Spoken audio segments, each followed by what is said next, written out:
9% students को ऐसा लगता है कि बोर्ड एग्जाम के अंदर टीचर्स उनकी आंसर शीट की हर एक लाइन के हर एक वर्ड को पढ़ते हैं। रेयरली ऐसा होता है कि मैं उत्तर पढ़ता हूँ। अगर आपने 6-7 पॉइंट लिखे हैं तो उसमें से एटलीस्ट 3-4 तो रेलेवेंट पॉइंट्स होने चाहिए। पूरा का पूरा सही है, 10 में 10। जबकि ये बहुत हद तक एकदम गलत है। बोर्ड एग्जाम के अंदर कॉपी चेक करने का एक प्रोसीजर होता है। कैसे नंबर देते हैं, कोई तो तरीका होगा? बोले हाँ तरीका है। एक स्टेप होता है। अगर आपने उस प्रोसीजर को समझ लिया और उसके अकॉर्डिंग अपने आंसर्स को लिखा तो आपके नंबर कटने की कोई चांस ही नहीं।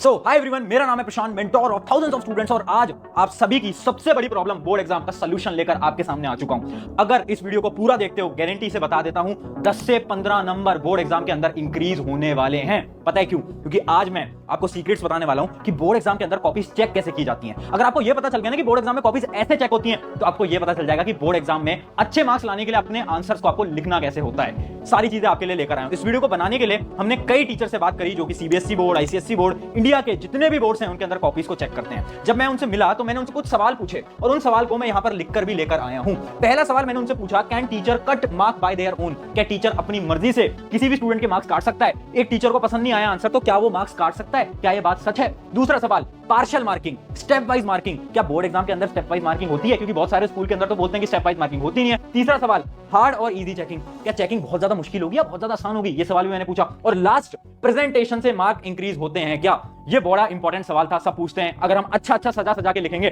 तो क्या हमारे मार्क्स इंक्रीज होंगे? तो 4 सवाल पूछे और इन चारों सवाल के आंसर्स मैं आपको बताने वाला हूं। 5 टिप्स लेकर आया हूं, बोर्ड एग्जाम की 5 ऐसी टिप्स जो कि सीक्रेट टिप्स हैं। इनको अगर फॉलो करते हो 5 से 10 नंबर तो मिनिमम इंक्रीज होंगे ही होंगे। ठीक है, स्टार्ट करते हैं टिप नंबर 1 से। टिप नंबर 1 हमारी क्या बोल रही है? आंसर की। देखो ध्यान से सुनना। आपको ऐसा लगता है ना कि अगर एक टीचर को आपका आंसर पसंद नहीं आया तो आपके नंबर काट देगा, जबकि ये बिल्कुल गलत है। कोई टीचर बोर्ड एग्जाम के अंदर ऐसा नहीं कर सकता। हाँ, स्कूल के अंदर बिल्कुल ऐसा टीचर्स कर सकते हैं, बट बोर्ड एग्जाम के अंदर नहीं कर सकते। पता है क्यों? क्योंकि बोर्ड एग्जाम के अंदर आंसर की दी जाती है। हाँ, हर एक टीचर के पास आंसर की होती है। चाहे तुम सीबीएसई बोर्ड की बात करो, आईसीएसई बोर्ड करो, इंडिया के जितने भी बोर्ड्स हैं, सब टीचर्स को जब कॉपी चेक करते हैं तो उनको एक आंसर की मिलती है और उन्हें अपने पेपर को आंसर की के अकॉर्डिंग चेक करना होता है। वो अपनी मर्जी से चेक नहीं कर सकते। उन्हें सेट ऑफ रूल्स दिए जाते हैं कि ये रही आंसर की और इसके अकॉर्डिंग आपको चेक करनी है। और मैं आपको कुछ प्रूफ भी दिखा देता हूं। जैसे आंसर की है, ये सीबीएसई की आंसर की है। आप आपके जो भी बोर्ड है उसकी वेबसाइट पे आप जाओगे, वहां पर आपको आंसर की भी देखने को मिल जाएंगी। जैसे कि हमारी ये सीबीएसई की आंसर की है, ये हमारी क्लास 12 की केमिस्ट्री की आंसर की। तो आप देख सकते हो जैसे क्वेश्चन नंबर 21 का आंसर क्या होगा, 22 का क्या होगा, 23 का क्या होगा, 24 का क्या होगा, 25 ऐसे पूरा का पूरा लिख के आता है। ठीक है, एक और एग्जांपल दिखा देता हूं। ये एग्जांपल हमारी क्लास 10 की साइंस का। तो आप देख सकते हो जैसे सेक्शन ए में एमसीक्यूज हैं, तो देखो एमसीक्यूज के भी सारे के सारे आंसर्स यहां पर लिखे हुए हैं। ए बी सी डी कौन कौन से आंसर्स होंगे। उसके अलावा सेक्शन बी के आंसर दिए हैं और साइड में आप देखो तो मार्किंग भी दे रखी है। तो सब कुछ एक टीचर को मिलता है। ये है हमारा पहली चीज। अब बढ़ते हैं हमारा दूसरा और सबसे इंपॉर्टेंट पॉइंट, आपका सबसे बड़ा सवाल, स्टेप मार्किंग। इमेजिन करो आप मैथ का क्वेश्चन सॉल्व कर रहे थे, आधा तो आपका सही था और आधा आपका गलत, तो क्या आपके मार्क्स मिलेंगे? बहुत सारे स्कूल्स के अंदर क्या किया जाता है ना कि मार्क्स नहीं देते, है ना, स्टेप मार्किंग के। बट खुश हो जाओ क्योंकि बोर्ड एग्जाम के अंदर स्टेप मार्किंग होती है। स्टेप के भी नंबर आपको मिल रहे होते हैं, चाहे वो इंग्लिश हो, एसएसटी हो, मैथ हो, साइंस हो, कोई भी सब्जेक्ट हो, क्लास 12 केमिस्ट्री, फिजिक्स, कोई भी सब्जेक्ट हो, स्टेप वाइज मार्किंग होती है। अब तो मुझसे प्रूफ मांगोगे कि आपको कैसे पता, तो चलो मैं दिखा देता हूं। आंसर की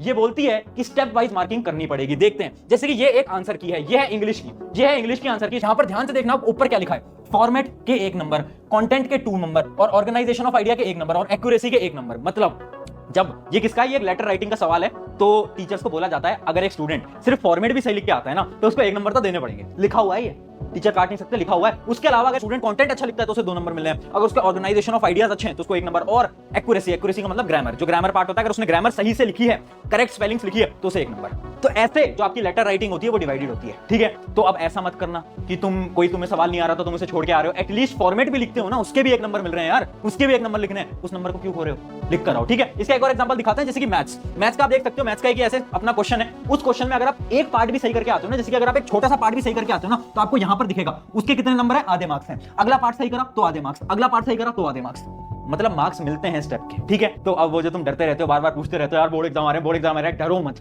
घबराओ मत। बहुत सारे स्टूडेंट्स तो आधे टाइम डर में ही गुजार रहे हैं आज के समय पर। एक चीज मैं आपको बता रहा हूं, एक काम करना, अभी कभी वीडियो पॉज करो और एक कमेंट लिख दो कि this exam will be best exam of my life. ये पता है मैं आपको क्यों लिखवा रहा हूं, ये मैं आपको इसलिए लिखा रहा हूं, अपने दिमाग को याद दिलाओ कि ये एग्जाम कोई बड़ा एग्जाम नहीं है, बोर्ड एग्जाम है, कर लेंगे यार, कोई मुश्किल एग्जाम नहीं है, तुम कर लोगे। लिखो कमेंट में। और जब भी डेली उठ रहे हो ना, शीशे के सामने जाकर खड़े हो और बोलो this exam will be best exam of my life, ये एग्जाम मेरी जिंदगी का सबसे बेहतरीन एग्जाम होगा। खुद से बोलो, खुद से बोलना पड़ेगा। तो ये थे हमारे 2 पॉइंट। अब बढ़ते हैं हमारी 3rd नंबर की टिप, जो की है always right answers from NCERT. तुम शौक हो गए ऐसा मैं क्यों बोल रहा हूं? देखो सिंपल सी बात है, आपको ना आंसर की को मैं दिखाता हूं, उससे आप बहुत अच्छी तरीके से समझ पाओगे। जैसे कि एक आंसर की है, ये आंसर की जाती है आपके टीचर्स के पास जो कि आपकी कॉपी को चेक करने वाले हैं। अब जैसे कि एक क्वेश्चन है एसएसटी का, हम क्लास 10 की एसएसटी का क्वेश्चन देख लेते हैं। क्वेश्चन है describe the role of political parties. आपको बताना है पॉलिटिकल पार्टी का रोल, और आंसर की के अंदर आपके टीचर को यहां पर 7 से 8 पॉइंट दिए गए हैं, और लास्ट में देखो क्या लिखा है, एनी 5 पॉइंट्स। कोई भी 5 पॉइंट अगर बच्चे ने लिखे हैं तो सही कर देना। अब ये जो 8 पॉइंट है ना, ये सारे के सारे 8 पॉइंट एनसीईआरटी के हैं। सिमिलरली आपके जितने भी थ्योरी सब्जेक्ट्स हैं उनकी जो थ्योरी होती है, जैसे कि इमेजिन करो बायोलॉजी का एक सवाल आ गया, what is multi cellular organism, जो एनसीईआरटी में लिखा है वही टीचर्स की आंसर की में होगा। अब होता क्या है ना, कभी कभार बहुत कम ऐसे टीचर्स होते हैं, बट ऐसे टीचर्स होते हैं जो कि स्ट्रिक्ट होते हैं। अब क्या होता है ना कि वो इस आंसर की से आपकी कॉपीज को चेक करते हैं। अब इस आंसर की में आपने जो आंसर लिखा है वो नहीं है, क्योंकि आपने एनसीईआरटी से पढ़ाई नहीं करी, आपने तो कहीं और से पढ़ाई करी, आपने तो लेक्चर से पढ़ाई करी, कहीं से पढ़ाई करी है। अब होता क्या है कि आपका आंसर इस आंसर की से मैच नहीं कर पाता, और उन्हें मौका मिल जाता है आपके नंबर काटने का, और वो काट लेते हैं। तो इस वजह से मैं बोल रहा हूं एनसीईआरटी पढ़ो, एनसीईआरटी की लाइन बाय लाइन लिखने की प्रैक्टिस करो। एनसीईआरटी की जितनी भी डेफिनेशंस है उन्हीं डेफिनेशंस को आपको एग्जाम के अंदर लिख के आना है, क्योंकि जब आंसर की में डेफिनेशन लिख के आएगी तो टीचर के पास कोई स्कोप नहीं होना चाहिए कि तुम्हारे नंबर काट दे, क्योंकि तुमने तो आंसर एनसीईआरटी वाले लिखे हैं, तो फिर तुम्हारे नंबर कटने की कोई चांस नहीं है। एक और एग्जांपल देखते हैं, जैसे कि डायग्राम्स जो होते हैं ना, वो भी आप एनसीईआरटी वाले ही प्रैक्टिस करो, क्योंकि बहुत ऐसे भी टीचर्स होते हैं जो कि अगर तुम अपने किसी और बुक का डायग्राम बना के आ रहे हो, जैसे कि इमेजिन करो एनसीईआरटी के अंदर डायग्राम अलग है, किसी बुक के अंदर थोड़ा बहुत डायग्राम अलग होता है, तो टीचर्स वहां पर भी आपके नंबर काट सकते हैं। तो याद रखना, करना क्या है, एनसीईआरटी के जितने भी डायग्राम्स हैं वही आपको प्रैक्टिस करने, एग्जाम के अंदर वही आपको बना कर आने हैं। ये थी हमारी टिप नंबर 3। अब बढ़ते हैं हमारी सबसे इंपॉर्टेंट जो कि है प्रेजेंटेशन। क्या प्रेजेंटेशन से मार्क्स इंक्रीज होते हैं? अब यही सवाल मैंने उन बोर्ड एग्जाम के टीचर से पूछा, तो उन्होंने बोला बिल्कुल होते हैं, और 3 फैक्टर्स होते हैं जिससे कि आप भी अपने मार्क्स को इंक्रीज कर सकते हो। पहला फैक्टर है अटेम्प्ट पेपर इन ऑर्डर, एक ऑर्डर के अंदर पेपर को अटेम्प्ट करो। अब तुम सोच रहे होगे भैया हम तो पहले सेक्शन डी कर लेते हैं, सी कर लेते हैं, बी कर लेते हैं, हम तो किसी ऑर्डर में नहीं करते। अभी समझाता हूं, देखो आप किसी भी सेक्शन को कैसे भी अटेम्प्ट करो, जैसे कि आप इमेजिन करो आप पहले अटेम्प्ट करते हो सेक्शन सी, फिर करते हो डी, फिर करते हो बी, फिर करते हो ए, है ना, इसमें कोई दिक्कत नहीं है, बट आपको क्या करना पड़ेगा कि जैसे आपने सेक्शन सी स्टार्ट करा ना, मान लो सेक्शन सी 21 क्वेश्चन से स्टार्ट हो रहा है, 21 क्वेश्चन से स्टार्ट हो रहा है। अब जो सेक्शन सी के अंदर जितने भी सवाल हैं उन सारे सवालों को एक ऑर्डर में करना, 21 फिर 22 फिर 23 ऐसे करना, है ना। ऐसे नहीं कि सेक्शन सी स्टार्ट कर दिया, उसके अंदर पहले 23 कर रहे हो, फिर 21 कर रहे हो, फिर 27 कर रहे हो, ऐसे मत करना। ऐसे करोगे नंबर कटेंगे, टीचर्स ने साफ बोला है। चलिए, ये थी अपनी पहली प्रेजेंटेशन टिप। दूसरी क्या है, लास्ट पेज फॉर रफ। देखो जो भी आपके न्यूमेरिकल सब्जेक्ट्स होते हैं, बहुत सारे स्टूडेंट्स क्या करते हैं, जो आपकी आंसर शीट होती है उसके राइट साइड में एक ऐसा बॉर्डर बनाते हैं और यहीं पर ही कैलकुलेशन करने लग जाते हैं, जबकि आपको दिख रहा होगा।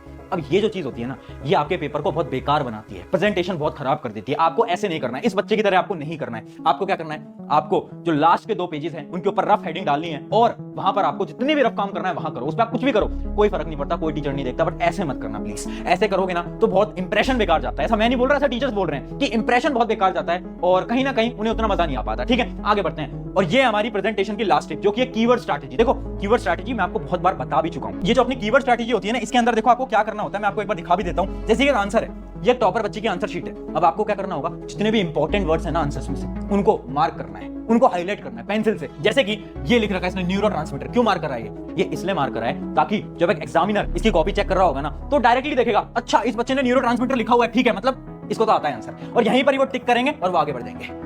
ठीक है, वो पूरा आंसर ही नहीं पढ़ेंगे, वो लाइन टू लाइन ही नहीं पढ़ेंगे। इससे क्या फायदा होगा, अगर आपका आंसर थोड़ा बहुत गलत भी होगा तो भी नंबर बेटा पूरे मिल जाएंगे। बड़ी शानदार टेक्निक है कीवर्ड स्ट्रैटेजी। अगर इसको पूरा जानना है, how to write answers like a topper, please उसको जाकर देख लो, बहुत इंपॉर्टेंट वीडियो है। अब बढ़ रहे हैं हमारी फाइनल टिप की तरफ, और ये है उन सब बैक बेंचर्स के लिए जो कि परेशान है, जिनको लग रहा है बोर्ड एग्जाम में कुछ नहीं हो पाएगा। देखो लास्ट टिप है, टीचर्स आपको पास करने की कोशिश करेंगे। हाँ मेरे दोस्त, सही सुन रहे हो, हर एक टीचर चाहेगा कि आप पास हो। तुम्हें ऐसा लग रहा है ना बोर्ड एग्जाम के अंदर तो भैया टीचर्स फेल कर सकते हैं, मेरी तो प्रिपरेशन नहीं है, मेरा तो सिलेबस नहीं हुआ है, डरो मत, टीचर्स आपको पास करने की कोशिश करते हैं। मैं इतने टीचर्स से बात करता हूं, सब बोलते हैं कि हम तो खुद चाहते हैं कि बच्चा पास हो जाए। तो उसके लिए तुम्हें क्या करना है, एक 1-to-1 टिप दे रहा हूं, है ना, ध्यान से सुनना। इमेजिन करो एक सवाल है जो तुम्हें नहीं आ रहा है ना, कुछ भी जो भी तुम्हें उस चैप्टर से रिलेटेड आता है वो लिख कर आ जाओ। तुम्हें पता चल गया ये जो क्वेश्चन है इस चैप्टर का, उस चैप्टर से रिलेटेड लिख कर आओ। जो भी तुम्हें आता है अनाप शनाप लिख आओ, जो भी तो उस चैप्टर से रिलेटेड आता है तुम्हें लिख कर आना पड़ेगा। उससे पता क्या होगा, इमेजिन करो आप अगर कहीं पर फेल हो रहे होगे, अगर आपके मार्क्स कम आ रहे होंगे, तो टीचर्स क्या करेंगे, आपका आंसर थोड़ा बहुत गलत भी होगा ना, तो उसके अंदर आपको 1 नंबर या फिर आपके 1.5 नंबर ऐसे कुछ मिल जाते हैं, आधे 1 नंबर मिल जाते हैं। करना क्या है, किसी भी आंसर को नहीं छोड़ना है, और यही टॉपर करते हैं। टॉपर किसी भी आंसर को नहीं छोड़ते, वो सारे आंसर को अटेम्प्ट करके आते हैं। तो ये थी हमारी 5 tips. I hope in 5 tips से आपकी मदद हुई होगी। और एक कमेंट आपको करने को बोला था, याद है क्या, this exam will be best exam of my life. उस कमेंट को फटाफट से कर दो। अगर इस वीडियो ने आपकी मदद करी है तो अपने एक दोस्त के साथ शेयर कर देना इस वीडियो को। और बस इतना बोलूंगा कि यार बोर्ड एग्जाम कोई बड़ी चीज नहीं है, और ये एग्जाम बहुत शानदार होगा, आपके बहुत अच्छे मार्क्स आएंगे, ट्रस्ट मी। मैं बहुत सारे बच्चों को हर साल देखता हूं, डरते हैं बोर्ड एग्जाम से, बट कुछ होता नहीं है, बहुत आसान एग्जाम, बहुत अच्छे मार्क्स लेकर आने वाले हो। ट्रस्ट रखो और खुद से हर रोज बोलो, this exam will be best exam of my life. शुक्रिया एवरीवन, मेरा नाम है प्रशांत, मिलते हैं नेक्स्ट वीडियो के अंदर।